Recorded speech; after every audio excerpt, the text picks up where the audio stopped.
Thinking about self-publishing and don't know where to start? Join the Spa Girls each week for 30 or 40 or 50 minutes of honest advice, tips and resources. I'm Trudy J and I am here with Shah Barrett. Hello. Cheryl Phipps. Hi there. And Wendy Vella. Hello. And this week we have an amazing guest. We've got Alana Terry. Yay! Hi guys. Hi. Yeah, fun to be here. Yay. Basically on opposite sides of the globe, pretty much. I know. Like if we were to like drill through my garden, I would possibly come out in your garden, Alana. So. Exactly. Yes. So hello from up north where it's very much the middle of summer. Yeah. Wow. From us in the cold south of the world. Yeah. Hello.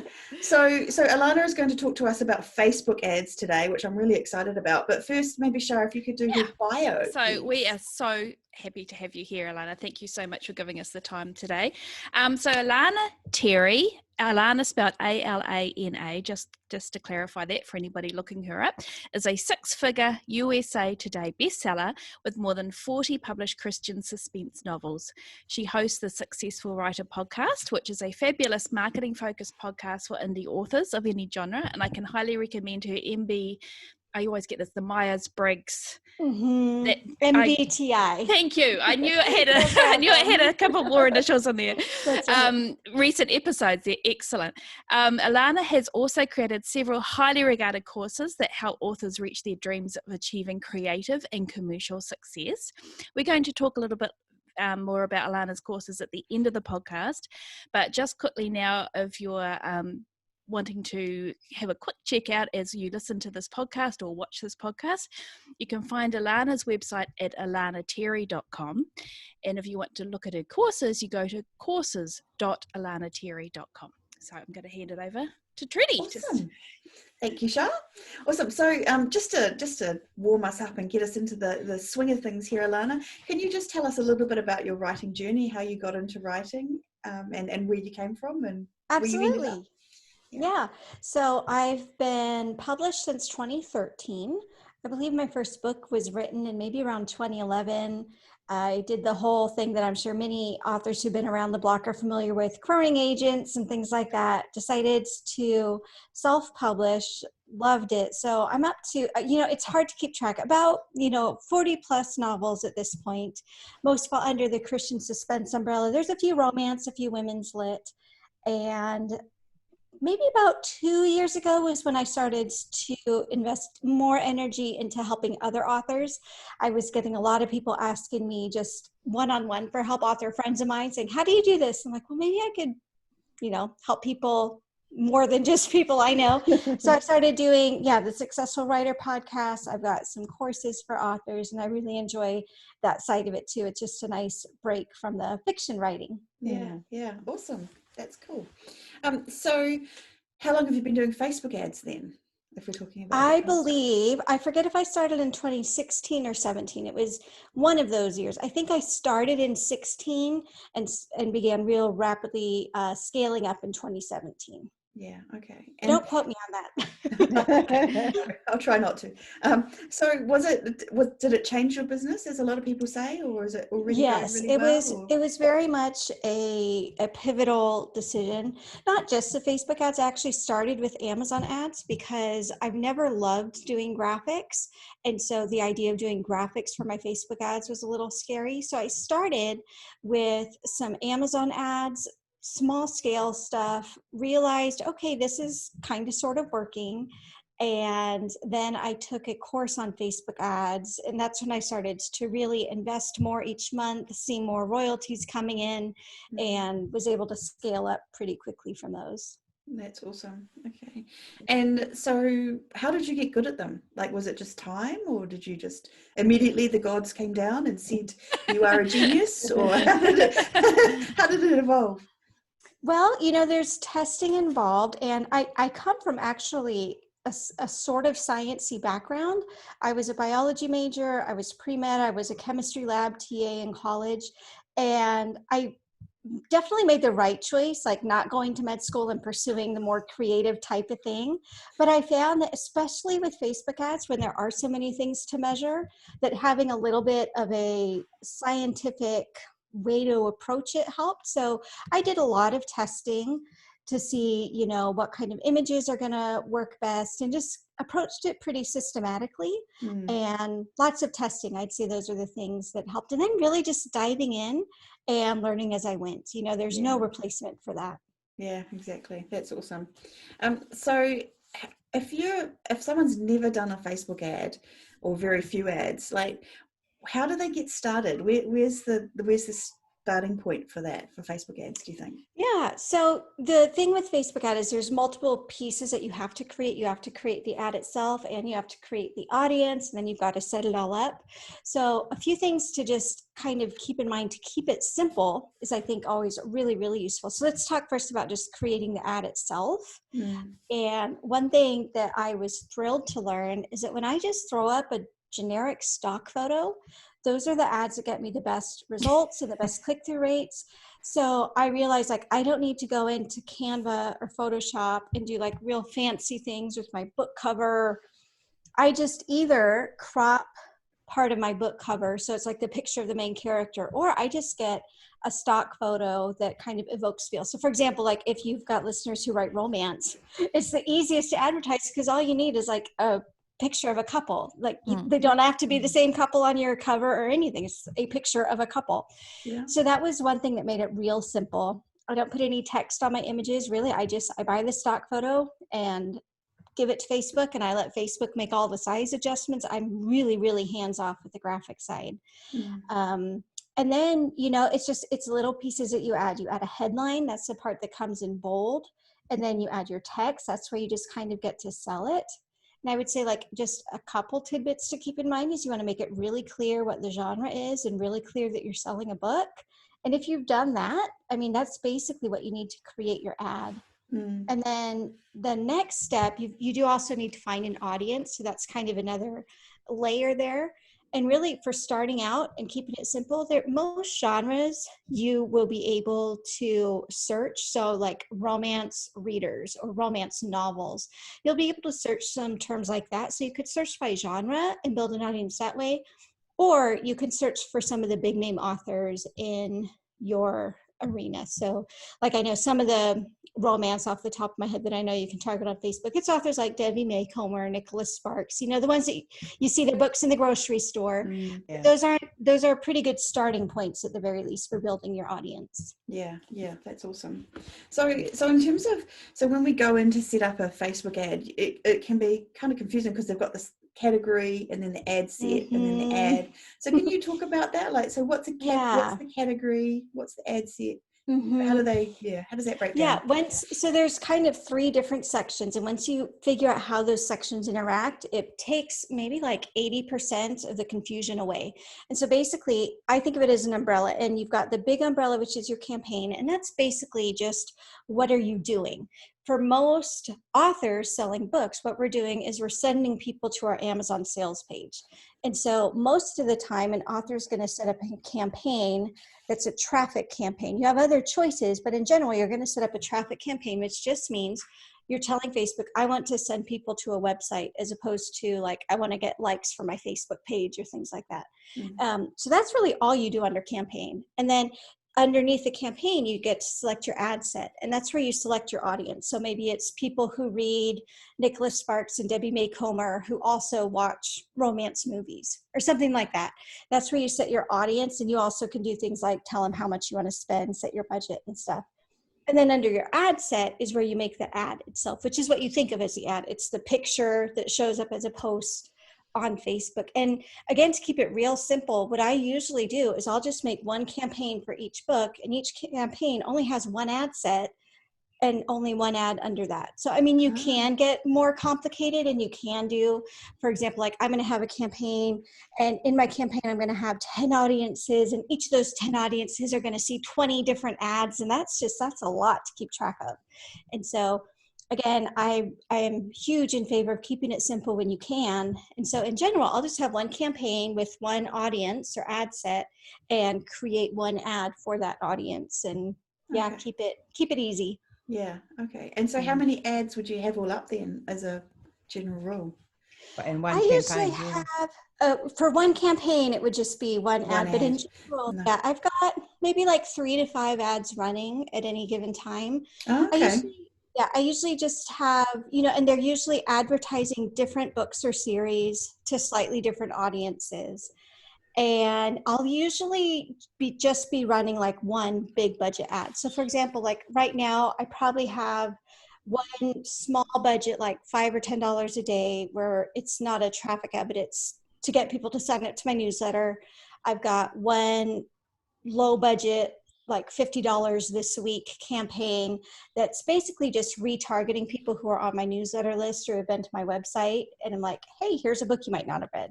And then I've got one big budget campaign. And for me, that's maybe like $70 or $80 a day to promote like a book one in one of my series to a newer audience who hasn't heard of me yet. That's in general kind of how I keep it organized. And it's actually very manageable too. So you're not looking at a screen with 100 different ads. You can actually keep track a lot easier. Yeah. So do you go and then I'll straight kind to of rotate through. Sorry, go ahead. Okay. I was going to say, do you go straight to the higher budget, or do you start like for that higher budget ad? Do you start lower and just up the budget on it, or? So what I've got maybe about 4 or 5 series that I will cycle ads through.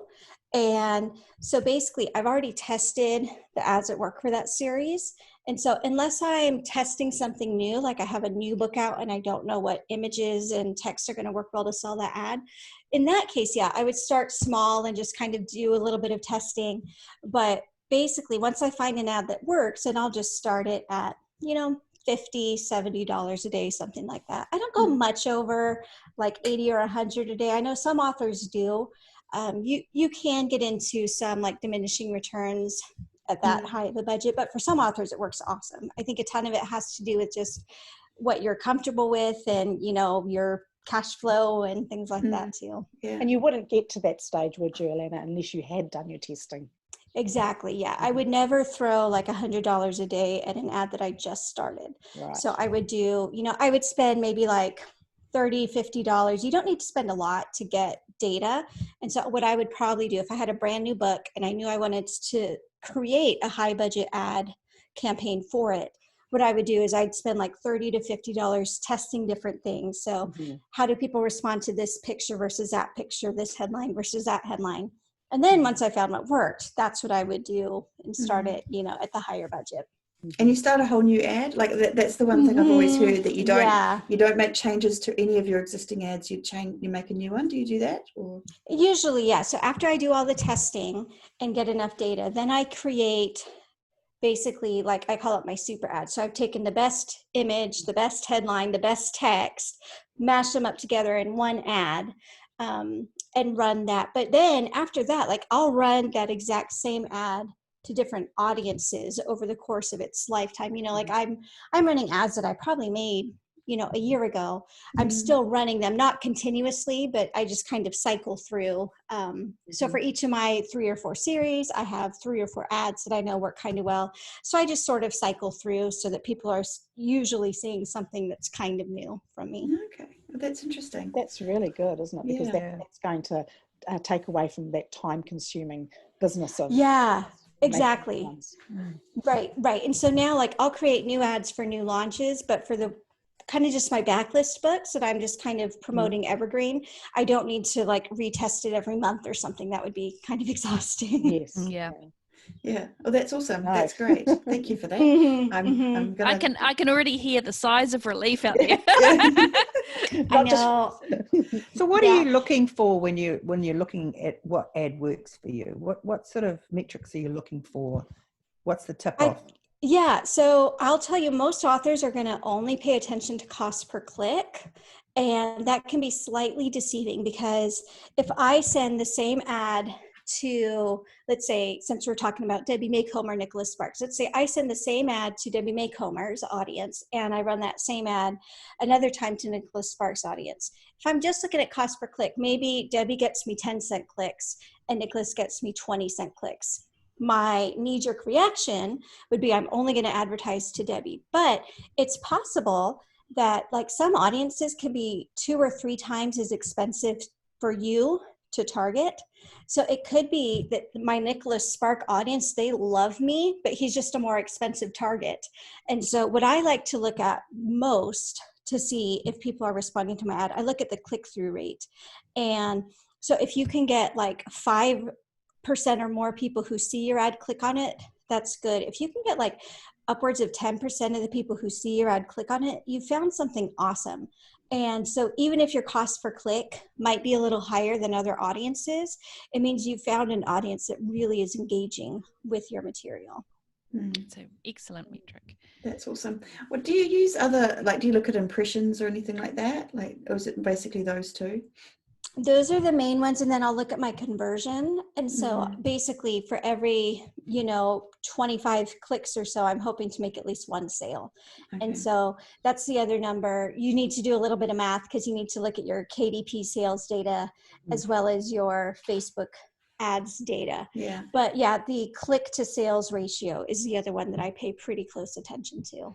And that's much easier for you to work out when you're just sending one ad to that one book, obviously. Right. So you wouldn't send multiple ads ever to the same book, even? Not usually, not unless I kind of had a decent feel for what my conversion rate was anyway. So yeah, in the testing phase, I would just advertise one book to one group to see how it does. Yeah. So when you're testing and you so you do that one ad to one book, are you sending multiple images? Are you testing images at that point, or is that just? So at the very beginning, if I'm starting brand new and I have a brand new book out, I've never run ads for it, then yes, I'll set up, it's called a dynamic creative ad where you set it up as one ad, but you can give it multiple images. So let's say I upload 3 different images, and then Facebook's gonna just divvy it out. They're gonna show image A to some people, image B to some people. And then what I do is I look at the click-through rates for each of the images to see which one gets me the biggest click-through rate. And that's the image that I choose to kind of put into the super ad that I make once all the data comes in. Okay, that's awesome. Thank you. That's good to know. So can we take a step back a bit and go back to the ad set? I just want to talk a little bit about audiences and how, so we talked about, creating an ad that's just to Nicholas Sparks or Debbie Maycomb, but are there other ways to create audiences for us? Like how do we? Yeah, so there's several different ways. So you could target just by genre, right? So you can say people who read sci-fi novels or things like that. You can target by authors, keeping in mind that it's going to be just the big names are going to be the ones that you find. And then beyond that, you can get really, really creative. So, for example, I've got a Christian suspense series based in Alaska. And what I do is I've made intersecting audiences. So what it means is people who like this and also like that and also like this. So what I have are people who, you can't target like people who are Christians, but I can do things like people who are involved in Bible studies or who, listen to this Christian radio show or things like that. So that's one of my groups. And then I have, in addition to being in one of those groups, I also have to read thriller novels. And so I have, some of the main ones like, who's on there? Probably like Vince Flynn, Patricia Cornwell, like I have some of those names in there. And then what I have is they also must be interested somehow in Alaska. So I can target people who have traveled to Alaska. I can target people who follow Alaska cruises.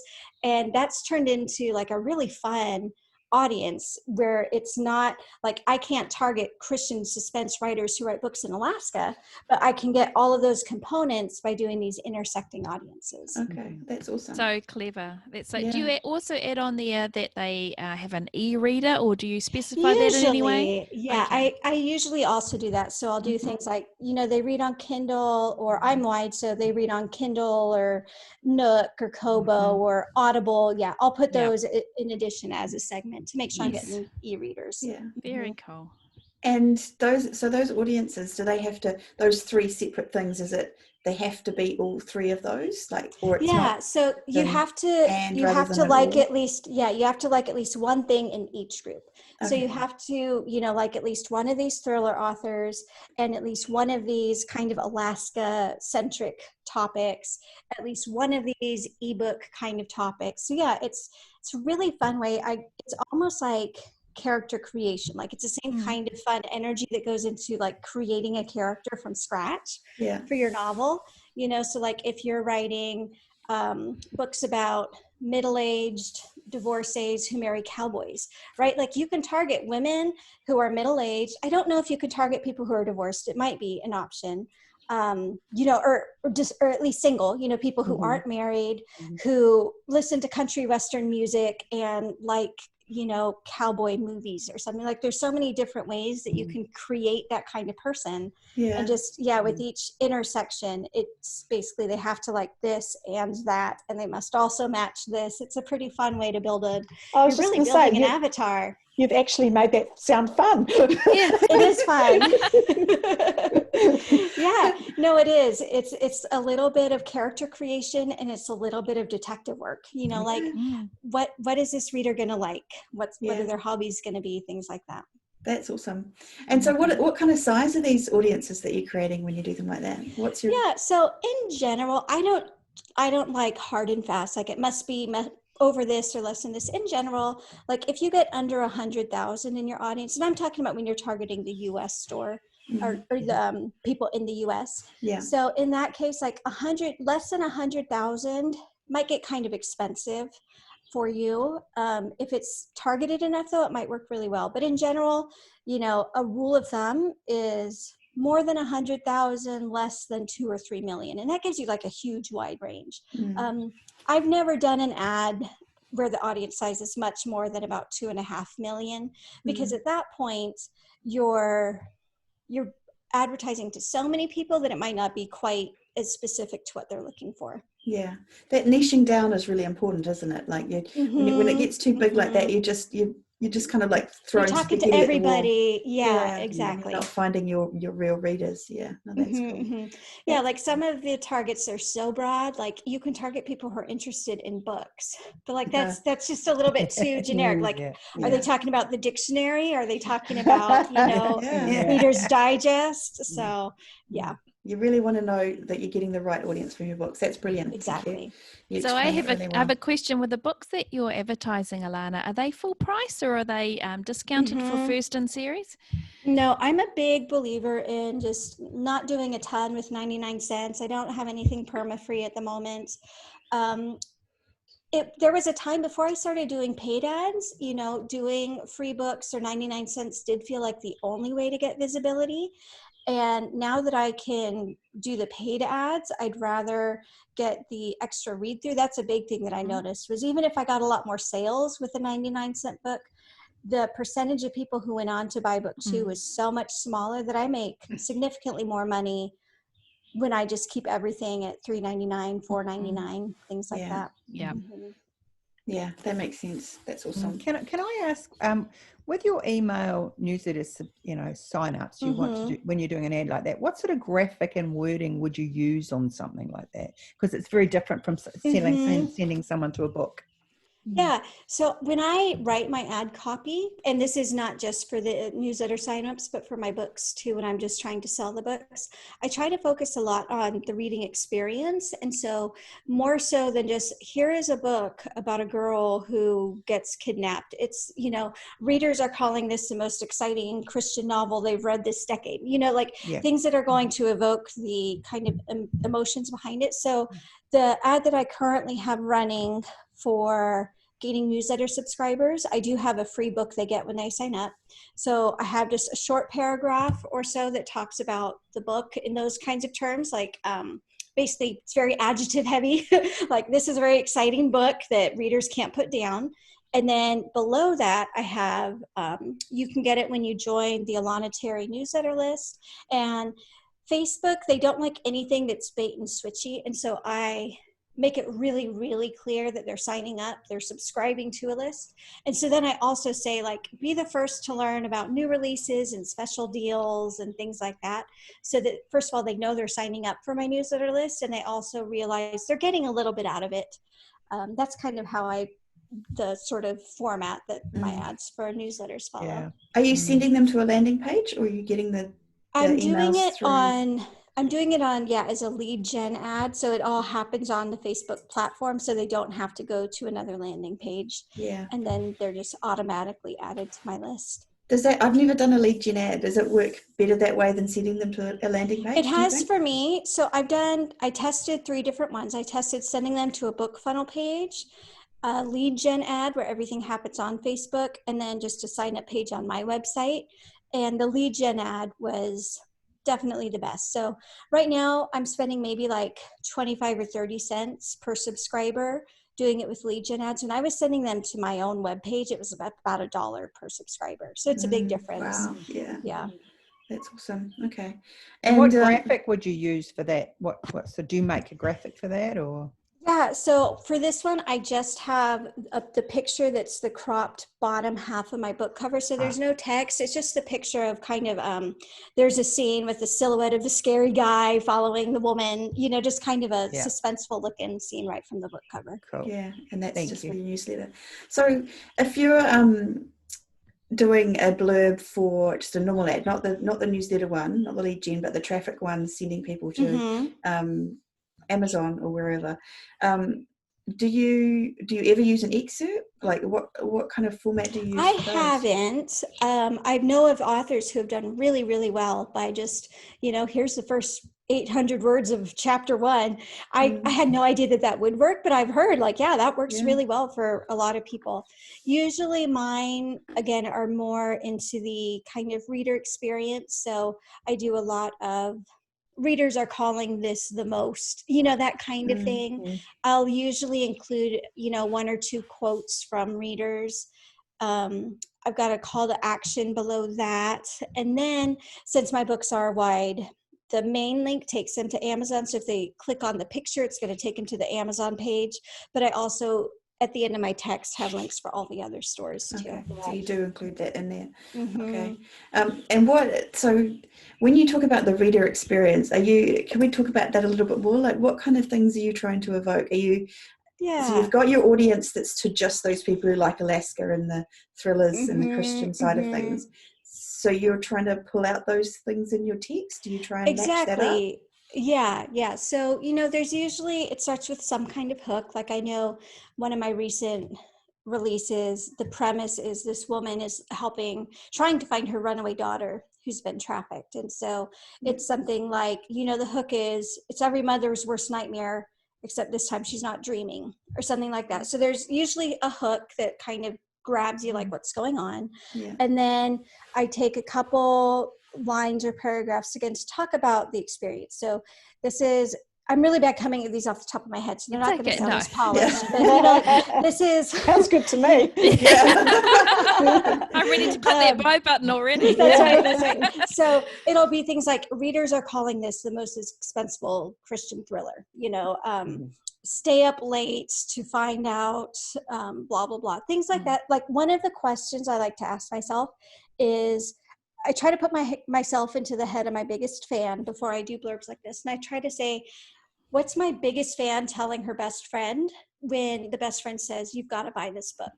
You know, so like, think about it with a movie. If I said, you've got to watch, you know, whatever movie, and you say, why? I don't say, well, because it's about this girl in China who pretends to be a soldier to save her dad. Like, that's not what you say. You say, like, it's about this, you know, warrior woman who goes in secret. And it's more about, like, how the story makes you feel as opposed to just what happens in it. And so I try to really ask myself that. What would my biggest fan say to convince her best friend, like, why this is the best book in the world? And I try to incorporate some of that feel and that language into my ad copy. That's awesome. I love that. That's a fabulous tip. Right there, people.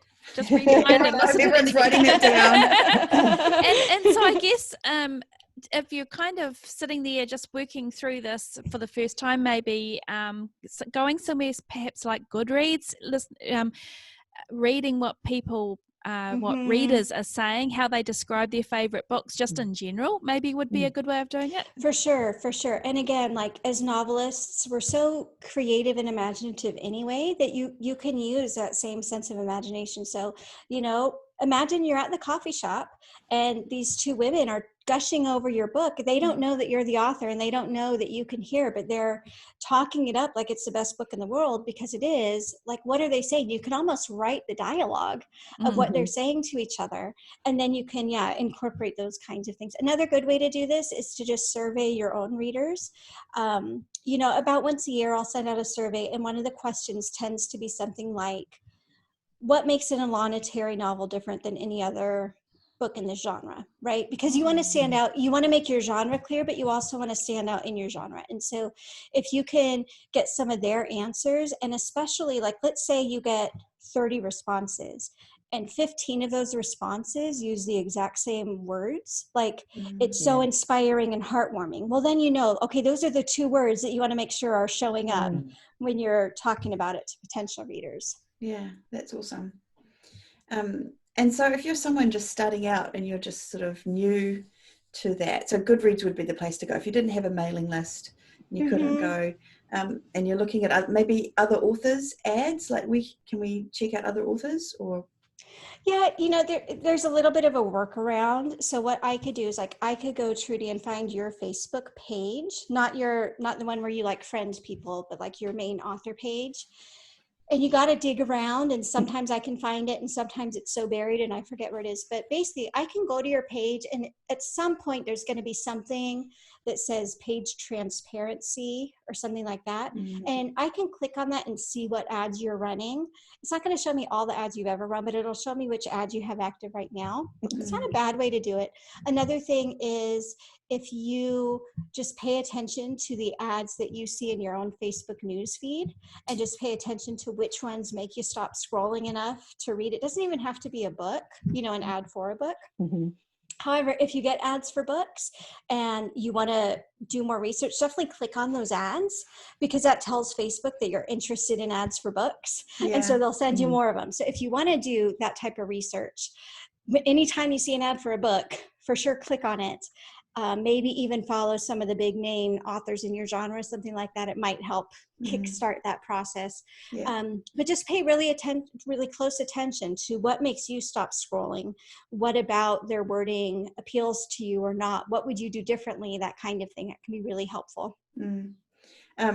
We don't get ads in New Zealand. Nobody wants to advertise to us. So true, And actually. occasional ones. Not a lot, though. I got one the other day, and I was quite shocked. Like, I was like, who's advertising to us? Like, that's insane.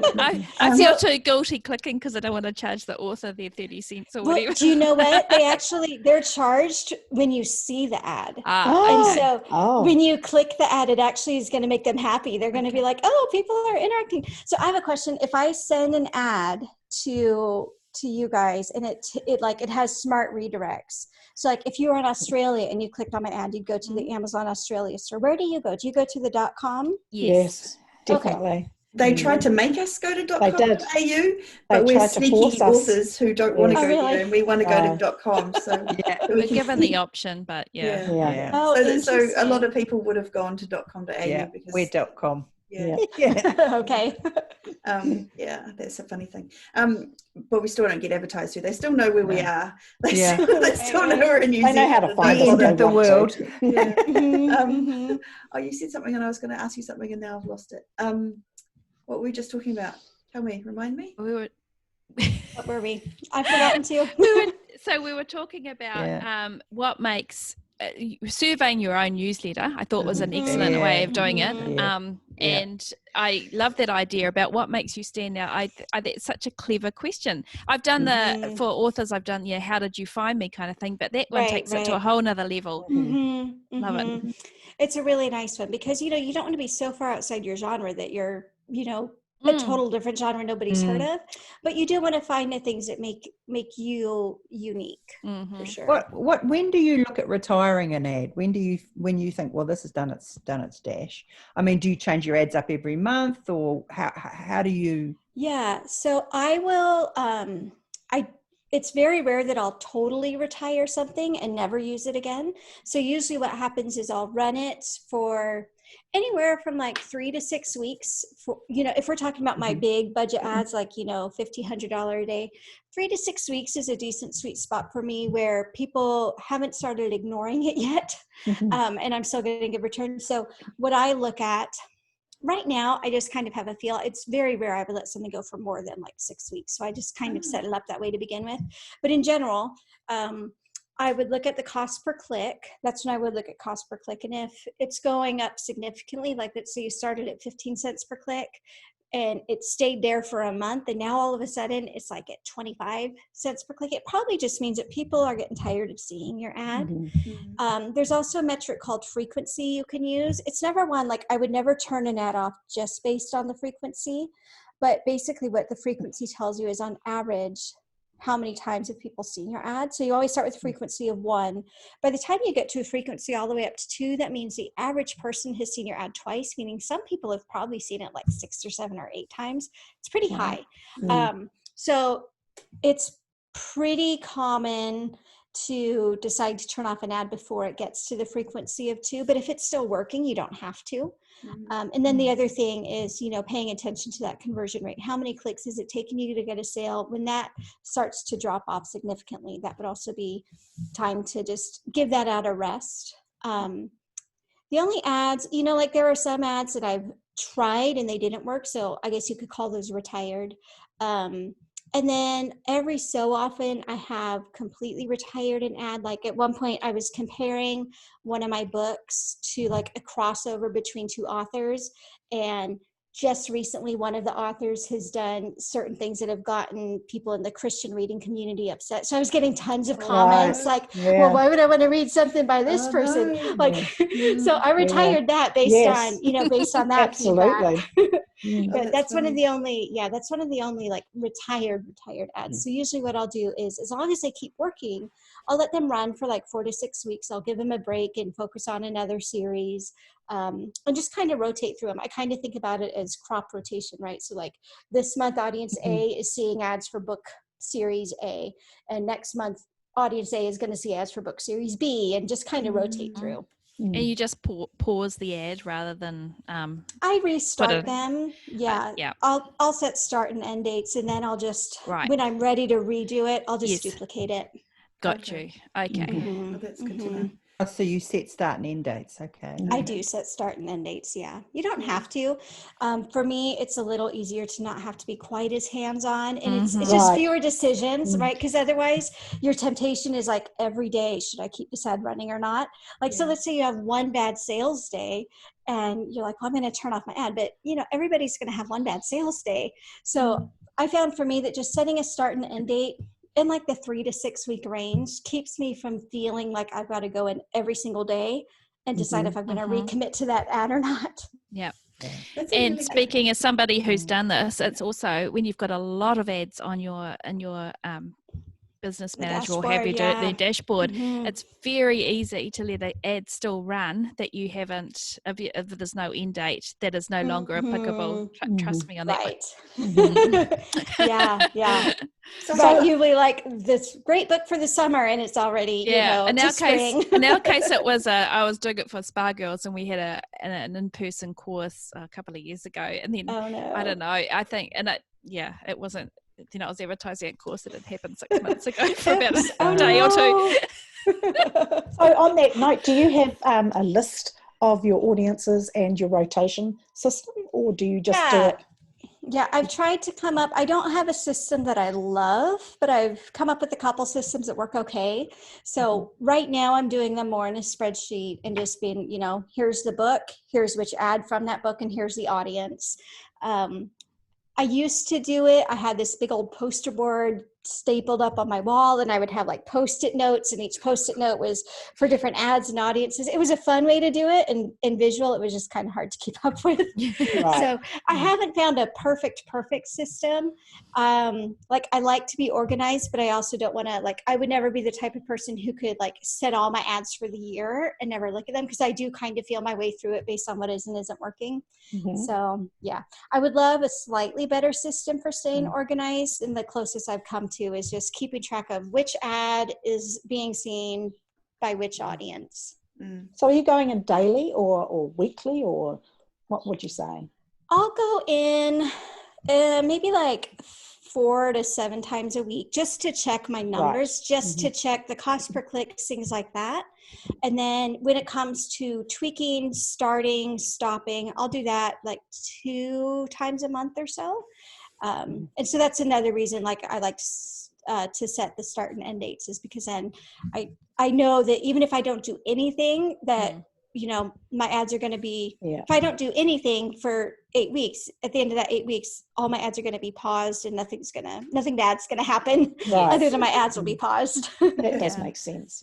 Yeah, absolutely. Do you think in terms of your audiences, or do you think in terms of the ads? Like, is that a weird question? I try to keep track of both, and that's what makes it hard. Yeah, because I do rotate through different audiences, because I don't want to only be showing ads to just one audience all the time, but I also want to rotate through my ads. So that's what makes it a little tricky to keep track of, is like sometimes you're organizing the data based on the audience, sometimes you're organizing it based on the ads, sometimes you're organizing it based on the series. It's a little bit confusing. So how many audiences do you have then? I have like 3 or 4 cores. So the cores that I tend to do are, one is my lookalike, and I don't think we've talked about that yet. So that's where you can do something like take everybody who's clicked on any of my Facebook ads in the past year and make an audience of people exactly like them.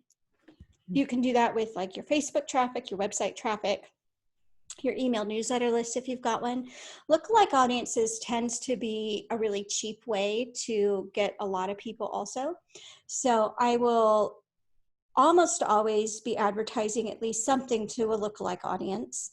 And then I've got an audience that's pretty standard based on what you would expect from the genre. So it's things like people who like this genre and authors who write in this genre. And then I've got the more creative, where it's like piecing things together. And that's the one that does vary a little bit. It varies a little bit from book to book, and I'm tweaking that one, you know, more than the others. So as a rule of thumb, those are kind of my 3 core audiences. And, you know, at any given time, I'm trying to make sure like that each audience is seeing something kind of new. Do you sort of play with those audiences over time, or those ones are the ones you know are good and you just make sure that a little bit of both? Definitely the kind of like the hodgepodge one where you're piecing things together. I play with that one more. I'm kind of always sick of it. And Facebook is regularly changing who you can and can't target and what kinds of interests you can and can't target. So that's the one I'm changing more often. But by that, I mean, maybe like once a quarter, I'll go in and try a few things. It's not like a daily or weekly thing at all. Wow. So maybe we could go back to the lookalikes audiences, because I think we sort of moved quickly over that, and I find personally that my lookalikes are my best audiences. So could you so you do them from newsletters, you can do them from your Facebook page. How does it kind of work? What does Facebook do? So you have a core audience of people, and these are people who are related to you somehow. So they've gone to your Facebook page, or they've clicked on your Facebook post, or they've signed up to your email. Facebook has that data. And, or, you know, you can even, if you've got a pixel, you can put the Facebook pixel on your website, and you can tell Facebook, make an audience of people who have been to my website.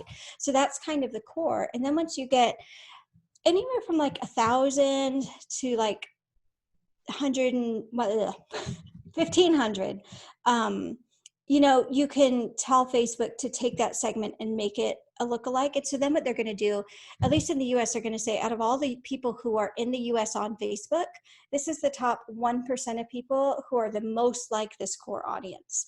So you end up, it's over 2 million. It's like 2.5 million people in your lookalike audience, but they are the 1% people who are the closest match to you. And the other cool thing is, because it's a lookalike, it's going to be brand new people. So if you say, build me a lookalike of everybody on my newsletter list, that's going to be showing ads to people who are not yet on your newsletter list. So it's a really nice way, and tends to be a pretty effective way to get people who are new. And you can also add some interest. So for example, I just set up an audience last night where it's my lookalikes, and I did a couple lookalikes all at once. So you're either a lookalike on my newsletter list or my Facebook visitors or things like that.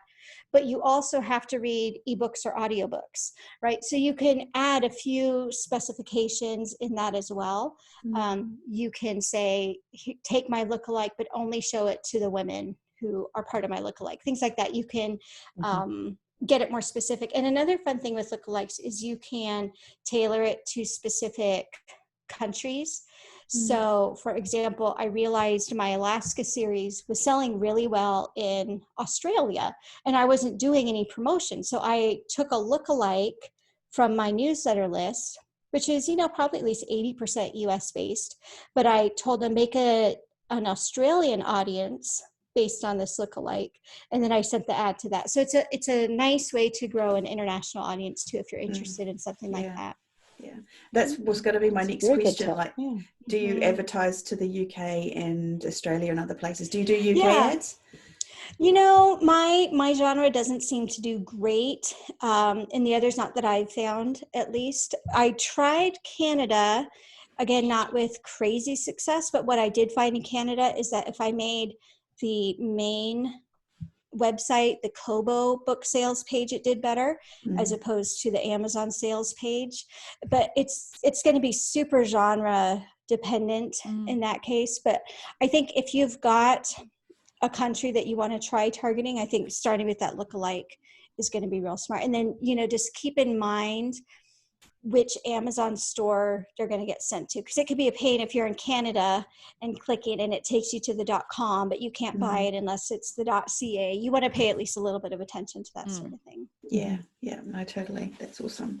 So do you have any other general tips around Facebook ads, like things or myths that you want to bust for us? Yeah, definitely a myth to bust is that you need thousands of dollars to start. I was actually told that by someone that I considered a Facebook ads expert. And it was like, wait until you've got $5,000 that you can afford to lose before you test any of this out. I'm like, no, you don't need to, you can start with budgets as low as I think my very first Facebook ad was for $3 a day, and then just keep in mind, it is going to be time intensive at the beginning while you're learning this whole platform. If you can get your head around the difference between campaigns, ad sets, and ads, that in itself is going to take away tons of the confusion there. But just keep in mind, the first part of it, when you're learning, it's going to be a lot harder. And now, I'm spending multiple thousands of dollars on Facebook ads a month, and probably not in the Facebook ads dashboard for more than an hour a week on average.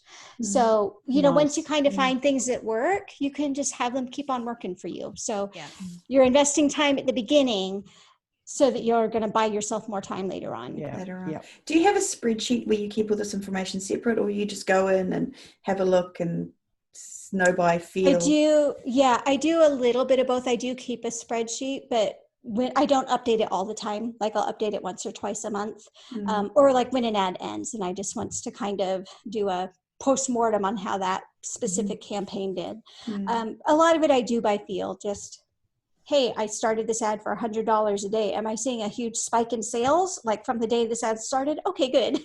Yes. And so, Alana, your advertising series, are you advertising all the books in your series, or are you focusing on the first book in each of your series? In general, I'm sending people to book one, but what I have found is that there's a way to talk about your books that will encourage people to buy all your series at once. So it used to be that I would just focus on book one. Here's what book one is about. Here's the buy link for book one. Have fun. And, 100 people would buy book one. That's great.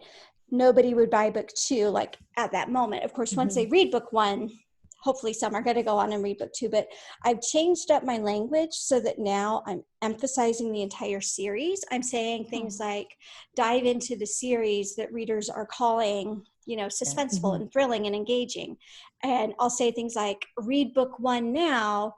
Just be warned, you want to get the whole series, because once you start reading, you're not going to want to stop till you've read all 9. I'm saying things like that. And what I'm finding is it's encouraging. There's a number of people, anywhere from 5 to 10% of people who are buying book 1 are actually buying the whole series right now. Wow. So, but I'm just sending them to the book 1 sales page. I'm not sending them to a series page or anything like that, but talking up the series is enough to make some people go buy the whole series at once. That's Well, certainly on so Amazon, really effective. when they go to book 1, Amazon hopefully is selling them on the rest of the books as well anyway. So you're kind of offloading that sales point to Amazon, who clearly know what they're doing. Are these finished series, or are they ongoing series? Finished series? Yeah. Lately, the only things my last several launches have been standalones. So right now, all the series are wrapped up. Awesome. And do you do extra ads how about a launch? What do you do for a launch? Yeah, so my kind of philosophy on marketing is more towards things that are going to work a year from now if they're working today. And so the thing I like about that is it's less launch dependent. So I'll for sure do the ads for the launch, but I don't do special pricing. I don't do countdown deals. I don't have much sense of urgency because I know those books are always going to be around and I'm always going to be able to promote them. Okay. And so I for sure will create ads for that first book. I'll do more testing, right? Because I haven't done ads for that book, so I don't know what works. But it's not like I need to sell 1,000 copies in these 30 days, or, I need to get to a certain rank or my launch is a failure, because I know like 5 years from now, I'm still hopefully going to be selling that book. So there's not a huge rush. Yeah, that's great. That takes a bit of pressure off, really. It takes a ton of pressure off. So just one last question before we wind up, because we are rocking on towards an hour. So with those, you said you were doing standalones and you've got your series. So you're advertising the standalones. How do you find advertising standalones versus advertising a series? It's definitely easier to recoup your money on a series. And there are some readers who for sure, like the fact that it's a series and a complete series, that's a big sell point for some people. And so I focus more of my attention toward advertising the series just because it is easier to recoup costs. But I've got one standalone that even on its own can make a profit with ads.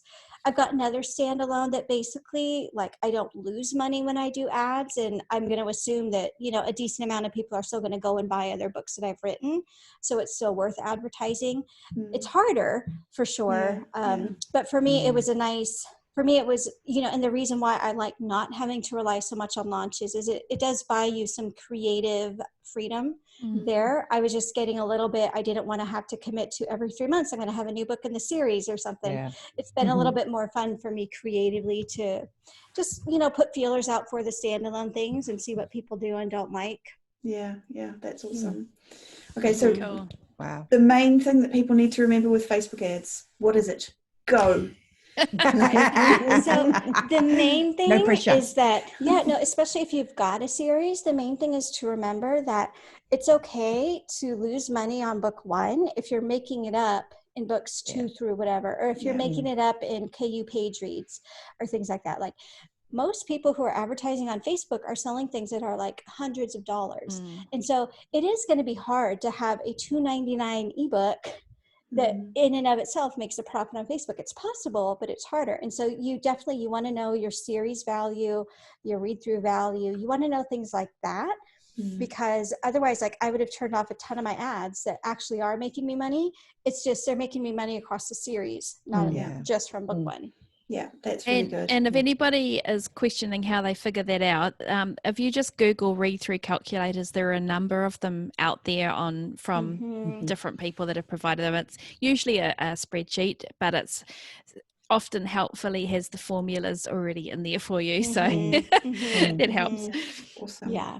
So that's us. That is another. It was fantastic. It was great. So much. So where is the best place to find you, Alana, if people are wanting to find you? Yeah, if you're interested in any of the courses I've got, you can go to courses.alanaterry.com. There's a course all on Facebook ads. If you're interested, there's a course on using Facebook ads to grow your newsletter list with those lead gen ads like we talked about. Yeah. And since obviously we've got podcast listeners, there's the Successful Writer podcast if you want to more marketing type news. That's wicked. Thank you so much. Brilliant. And Shah, where can we be found? We can be found at spargirlspodcast.com. Awesome. It's That was easy. Sorry, That was easy. you think I'd know it by now after 251 episodes. Also, a quick shout out. Just I know that you are collaborating with Melissa Storm, and you're doing an author engine course, aren't you? Coming up this month. So this is going up. We're recording a couple of days early, but this is going to go up at the beginning of August, and I think it starts this month. Does it not? Is it Smart Business? Yeah, Smart Business Strategies for Authors. Melissa Storm and I are co-teaching that. It's all about kind of the mindset of being a creative, but still running a business. So not being afraid to look at the numbers and knowing what the numbers mean while still honoring that creative spark inside of you. That's awesome. That's wonderful. We'll put the link in the show notes as well. Thank you. That's awesome. Thank you so much. So thanks. It was a lot of fun. Yeah, thanks for joining us again. Awesome. It's been great to have you. Yeah, we're all excited. You can tell we're all super into it. But that is another episode of the Spa Girls podcast for another week. We hope you enjoyed this episode and that you'll join us again next week. See you all. Bye. Bye.